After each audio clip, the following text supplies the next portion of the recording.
Good morning friends, welcome back to my channel. কেমন আছো সবাই? আশা করি আমার বন্ধুরা সবাই খুব ভালো আছে আর আমরাও কিন্তু বেশ ভালোই আছি ঠাকুরের আশীর্বাদে আর তোমাদের ভালোবাসায়।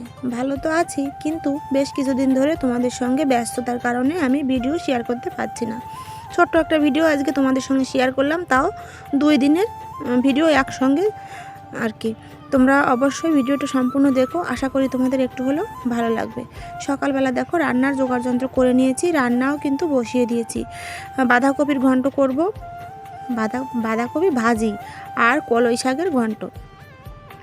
বাজার থেকে তোমাদের দাদাভাই কলাই শাক কিনে এনেছিল, ওই কলাই শাকের ঘন্ট করব মাছের মাথা দিয়ে। দেখো এই যে কলাই শাকের ঘন্টটা কিন্তু আমি বসিয়েও দিয়েছি।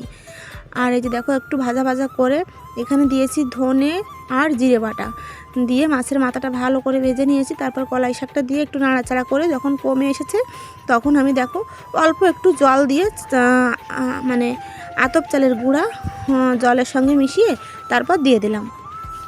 আর এই চালের গুঁড়ার সঙ্গে কিন্তু একটু গরম মশলা গুঁড়ো আমি মিক্স করে দিয়ে দিয়েছি। এইভাবেই কিন্তু ঘন্টটা রান্না করি। আর আজকে এই যে ভয়েস দিচ্ছি, তাও কিন্তু খুব ব্যস্ততার মধ্যেই ভয়েস দিচ্ছি, কারণ আজকেও কিন্তু আমাদের বাড়িতে অনেক লোকজন, কারণ আমাদের তো ঘর করব, তোমরা অনেকেই জানো। এই জন্য কিন্তু ভাবলাম ঘর করার আগে আমাদের জায়গাটা একবার একটু মাপ দিয়ে নিই। তাই কিন্তু বাড়িতে আমাদের জায়গা মানে আমাদের ভিটে বাড়ি যেটাকে বলে, মাপ দেওয়ার জন্য অনেক লোক বাড়িতে এসেছে। তারপর দেখো এই যে ঘন্টটা আমার রেডি, ঘন্টটা আমি নামিয়ে নিয়েছি। আর এদিকে বাঁধাকপি, এটাও ঘন্ট বলতে পারো, বাঁধাকপির ঘন্টটাও কিন্তু আমার রান্না চলছে। আর 1 পিস তেলাপিয়া মাছ দিয়ে দিয়েছি। কাটা মাছটা যখন নরম হয়ে যাবে তখন কাঁটাটা ছাড়িয়ে নেব। চলো তাহলে রান্নাবান্না আমি শেষ করে নিয়েছি। কি রান্না করলাম তার ফাইনাল লুকটা তোমাদের সঙ্গে একবার একটু শেয়ার করি।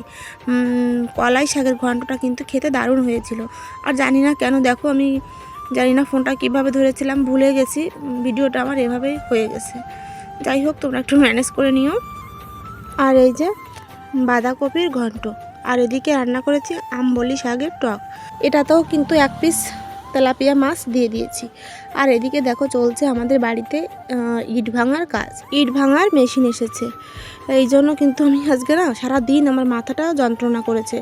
কারণ এই যে শব্দ, গাড়ি চলে গেলেও মনে হয়েছে যেন গাড়ি এখনও চলছে, এমনই কিন্তু মনে হচ্ছিল আমার। যাই হোক, এদিকে দেখো মাথায় করে করে এনে এই সাইডে এই যে নেট দিয়ে দিয়েছে তোমাদের দাদাভাই, এখানেই কিন্তু ঢালছে যাতে ইটের টুকরাগুলো বাইরে চলে না যায় আর কি। এই জন্য নেট দিয়ে চারিদিক থেকে ঘেরাও করে দেওয়া হয়েছে। আর এইদিকে দেখো ইট ভাঙার কাজ চলছে। আর ওই যে কিন্তু তোমাদের দাদাভাই তো ক্যামেরার সামনে আসতেই চায় না। যাই হোক, কীভাবে যেন ভিডিওর সামনে আজকে চলে আসলো। আমার কিন্তু ভীষণ ভালো লাগছিল। মানে বেশি দিন তো আর নেই আমাদের ঘরের কাজ শুরু হওয়ার, এই জন্য কিন্তু হুড়মুড়িয়ে সব কাজ এগোতে হচ্ছে। তারপর দেখো চলে এসেছে একদম বিকেলবেলা, একদম পুরা সকাল 9টার দিকে এসেছে আর 4:30 বাজে এখন। সারাটা দিন লেগে গেল এই 12,000 ইট ভাঙতে আর কি। আর ইটের গুঁড়াগুলো দেখো ওই সাইডে যে রাখা আছে, 3 জায়গায় কিন্তু এই গুঁড়াগুলো রাখা হয়েছে। যাই হোক, এগুলোও কাজে লেগে যাবে, কোনো কিছুই কিন্তু ফেলা যাবে না, সব কিছুই কাজে লাগবে। এই যে দেখো অনেক কুয়া বেরিয়েছে ইটের, কুয়াগুলোও কিন্তু এভাবে রাখা হয়েছে, পরে এই নেটটা তুলে ঢেকে দেবে আর কি। কারণ আমার যে ছেলে পেলে এগুলো নিয়ে নষ্ট করে ফেলবে, বেশি রকম ছোট ছেলেটা তো এখন থেকে নিয়ে ছুঁড়ে ছুঁড়ে মারছে।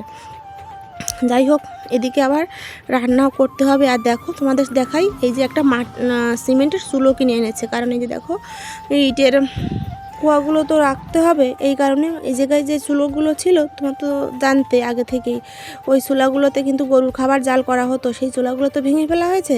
এই জন্য তোমার দাদাভাই এই চুলাটা কিনে এনেছে গরুর খাবার রান্নার জন্য। আর মাঝে মধ্যে যদি আমার ইচ্ছা করে রান্না করলাম। চুলোটা কিন্তু দেখতে খুব সুন্দর, কেমন হয়েছে অবশ্যই কিন্তু কমেন্টে জানিও। আর দেখো এই যে আম গাছটা কিন্তু কেটে ফেলা হবে। আমার তো মানে ভাবলেই খারাপ লাগছে, এই আম গাছটা কাটা পড়ে যাবে ঘরের কাজের জন্য। কি আর করব বলো, ঘর তো করতেই হবে। খারাপও মানে কাটতে ইচ্ছা করছেও না, আবার না কাটলেও হবে না। দেখেছো কত বড় আম গাছ, তোমরা দেখো, কারো ইচ্ছা করে এমন একটা আম গাছ কেটে ফেলতে বলো? এই পর্যন্তই কিন্তু চলে আসবে আমাদের ঘরের।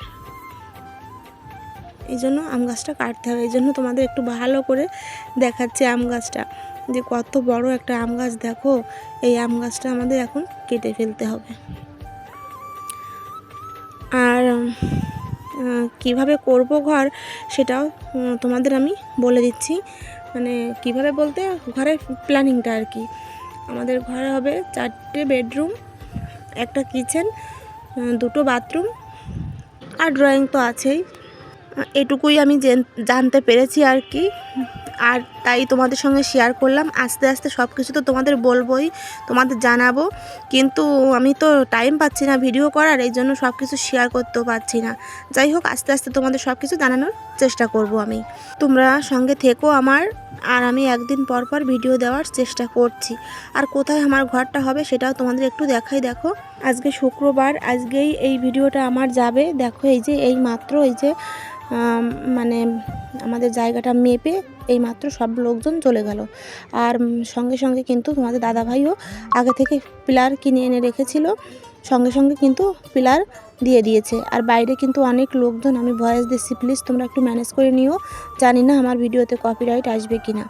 এই যে দেখো এই গাছটা তো কাটা যাবেই, আর এই সাইডেই কিন্তু আমার ঘর হবে রাস্তার দিকে মুখ করে। ঠিক আছে, রাস্তার দিকে মুখ করে ঘর হবে। আর ওই যে মুরগির ঘর দেখতে পাচ্ছ, এখানে সব কিছুই কিন্তু ভাঙা পড়ে যাবে। বুঝতেই পারো প্রচুর বাড়িতে কাজ আমার এখন। আর কুয়াগুলো দেখো এই যে নেট দিয়ে এভাবেই কিন্তু রেখেছে। তারপর দেখো, যাই হোক 2 দিনের ভিডিও একসঙ্গে কিন্তু তোমাদের সঙ্গে আমি আজকে শেয়ার করলাম। প্লিজ তোমরা একটু দেখে নিও। আর এই সাইডেও কিন্তু প্রতিটা কর্নারে পিলার দেওয়া হয়েছে, আর সাইড থেকেও দেওয়া হয়েছে। মোটামুটি আমাদের যেটুকু জায়গা সবটুকুতেই কিন্তু মেপে পিলার দিয়ে রাখা হয়েছে। এখন নিশ্চিন্তে ঘরটা তোলা যাবে। যাই হোক, তাহলে আজকের ভিডিওটা এখানে শেষ করছি। তোমরা ভালো থেকো, সুস্থ থেকো, টাটা।